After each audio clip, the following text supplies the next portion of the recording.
Salam. Ye ye ye ye ye. Bapak Inyo sekarang akan membahas adalah satu berita di Reels lagi. Jadi nenek usia 90 tahun akhirnya setuju menikah dengan pacarnya yang usia 95 tahun. Jadi 5 tahun lebih tua. 97? 90 dan 95. Oh, 90 dengan 95, oke. Setelah 64 tahun berpacaran. Hah? Iya. Berarti Gitu. mereka pacaran dari umur 35. Habis itu kalau neneknya ditanya gitu, ngapain pacarannya lama banget nggak mau dinikahin? Alasannya? Cowok itu sering berubah pikiran, jadi aku harus mastiin dulu. Tapi gue suka lah sama nenek ini. Jadi gini, bukan nggak mungkin ya, itu yang banyak terjadi sampai akhirnya kemarin balik lagi gue baca satu buku yang mereka itu kenapa akhirnya banyak yang tidak mau menikah atau mereka memilih tidak mau punya anak, jadi child free kayak gitu-gitu. Karena satu, karena alasan ekonomi dan segala macam. Dua, karena mereka merasa komitmen itu untuk saat-saat sekarang ini bukan hal yang gampang.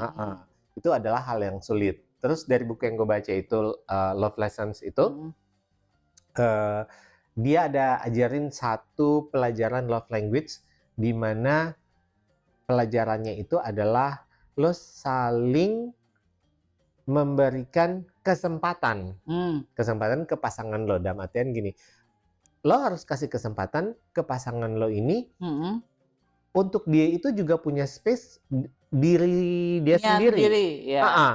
Jangan semua lo intervensi kayak gitu. Memang lo sekarang udah berdua, udah bersama, tapi sebenarnya lo itu sebagai individu masing-masing, kayak gitu. Dan gue pas belajar itu gitu, wow, untung gue baca beginian ya. Jadi gue bisa banyak belajar sebelum akhirnya gue memutuskan hal-hal yang tidak seharusnya gue lakukan. Misalnya gue terlalu mengintervensi pasangan atau apa kayak gitu-gitu loh. Kirain untung saya ketemu buku ini untuk saya belajar sebelum saya menikah. Makanya tadi mata saya mendelik. Memang ternyata untuk pacarnya. Boleh kalau itu setuju. Saya tidak berpikiran untuk menikah. Betul, iya. Karena besar menikah itu satu komitmen yang sangat besar. Bukan ini loh, kalau cuma pacaran, komitmennya nggak bisa juga, Mas. Ikatannya kan ikatan perasaan, kayak gitu. Tapi kalau lo sampai menikah itu tuh banyak hal yang harus ngomongin. Mempersatukan dua keluarga, dua kubu yang berbeda untuk jadi satu bersama. Untuk kasus Anda sih nggak sepelik itu, lebih pelik lagi. Memastikan kesukaan juga kan puyeng ya. Iya, yang satu suka makanan Indonesia, yang satu lebih senang makanan Thailand misalnya, kayak gitu. Itu nggak gampang contohnya ya. Cara itu. Jadi dia bilang di situ kasih batasan. Nah, gue suka nih si nenek sama kakek ini berapa tahun? 60 tahun pacaran. 64 tahun. 64 tahun pacaran. Iya, saya selesai di 11 tahun. Lo berapa? 11 tahun kan. Nah, bayangkan sebenarnya kalau lo mau bertahan untuk bisa lebih menggali, mungkin lo sekarang masih bertahan dengan mantan lo itu. Bertahan untuk, gue nggak yakin selama 64 tahun nenek ini bahagia-bahagia aja. 64 tahun gue rasa sih juga putus nyambung berapa kali. Iya, kayak gitu. Benar. Tapi mereka karena sebenarnya mereka punya tujuan yang sama.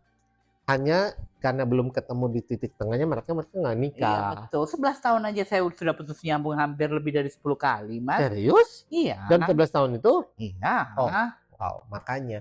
Jadi kita jangan melihat orang hanya berapa lama mereka. Artinya begini, kan di sekarang itu usia 40-an, bukan tidak mungkin saya akan menemukan jodoh di usia berapa kan? Iya. Iya kan? Gitu. Iya, misalnya sekarang lo 40-an. Pas lo ke Jogja, misal lo ketemu kayak gitu. Terus let's say misal lo pacaran, let's say 15 tahun. Itu masih hidup apa? Kerang apa maksudnya? Jadi paling nggak lo akan menikah di usia ya mendekati 60. Iya. Paling enggak ya sebelum lo menikah, lo udah benar-benar memastikan diri lo siap untuk menikah dengan orang ini. Jangan cuman karena alasan umur terus lo mau sembarang menikah lo, Mbak. Gue nggak mau lo. Wow. Tapi kalau 55 tahun lo masih menanyakan kesiapan, kan Apakah itu gila? Apakah itu terdengar wajar dan normal? Mas, kita aja di abnormal di keluarga kita. Belum menikah sampai sekian lamanya ini.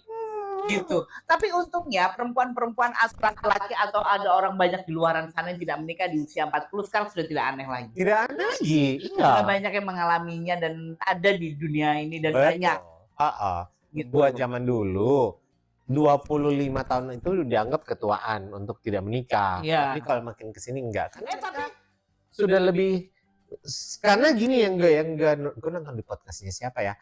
Kalau secara reproduksi 25 tahun itu bagus. Tapi secara mental belum. Tidak. Secara mental itu di 40-an. Bahkan dulu di masanya nyokap gue itu 16 tahun itu sudah terlalu tua untuk menikah. Oh ya? Gitu. Jadi bahkan aku berharap di usiaku kemarin yang 13 atau 14 tuh aku menikah, Mas. Mungkin sekarang aku udah punya cucu, ya kan? Siapa lagi ya? Mungkin itu aku. Mungkin itu aku nenek-nenek yang udah janda gitu.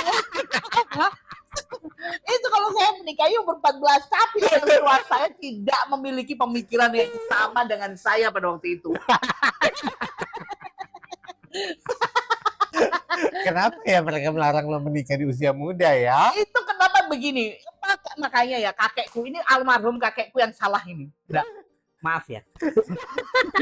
Kakekku tuh tidak pernah menyetujui aku berpacaran sampai aku umur 20, semua pacarku diinterogasi. Serius? Diinterogasi? Iya, kamu rumahnya di mana? Bapakmu kerja apa? Terus kamu itu nanti itu gimana? Kamu kuliah ngambil apa? Jadi akhirnya laki-laki ini males. Kan? Iya, keder. 44. Oh iya benar. 44 masih sendora dari. Harus ada yang disalahkan setiap kejadian, Mas. Ya, supaya kita tuh tidak nyesel-nyesel banget. Gitu. Tapi nggak apa-apa, nggak masalah. Makin kesini pilihan menikah tidak menikah itu balik ke personal masing-masing. Orang punya anak sama nggak punya anak aja pilihan. Hak gitu masing-masing kan. kok. Dan gitu. tidak ada satu orang pun yang boleh dipaksa harus menikah atau tidak harus menikah. Iya, karena pernikahan dan punya anak itu bukan benar dan salah. Bukan. Tapi itu pilihan masing-masing. Pilihan jalan hidup masing-masing. Betul. Begitu ya Mas Farhan ya? Betul. Iya. Obrolan ini tentunya datang dari dua orang yang memang tidak menikah. I'm okay, I'm fine.